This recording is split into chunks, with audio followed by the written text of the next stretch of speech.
I am about to sit down and settle my auto accident claim with the insurance company. Who goes first? Do I tell them how much I want first, or does the insurance company tell me what they will pay first? And if it's property damage, whatever it costs to get your car repaired, that's how much you should be entitled to, plus the reimbursement for your rental, plus the reimbursement for your storage if you had it towed.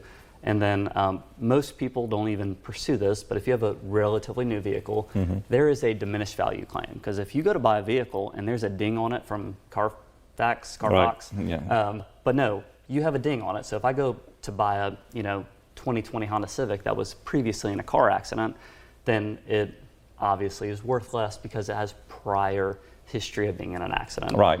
So the very first thing is you got to determine what's the value of what you're asking for. Exactly. So when she says who goes first on a property damage claim, I'm not saying it's easier, but I think it is. You can calculate the numbers. You can go to whoever sold you the vehicle. They'll tell you how much it is worth as compared to not being in an accident. You know your rental, you know how much it costs to repair it, and so you can submit all of that, and that's your number. That is a lot easier than dealing with somebody who has had a neck surgery or a back surgery.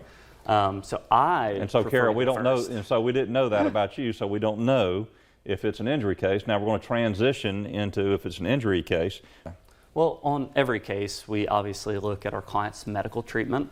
So their medical records, their outstanding medical bills, how much they have to pay back, and then any residual effects in future medical treatment they need, and you calculate all that up, and there is no magic number for figuring out pain and suffering, but a lot of times we're dealing with insurance limits. We're talking about fighting the insurance company.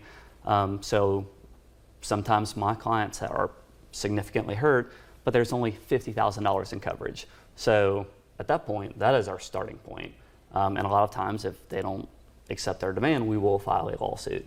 But it really depends. You factor in basically medical treatment bills and future medical treatment, and then everything our clients have went through. So we look at everything.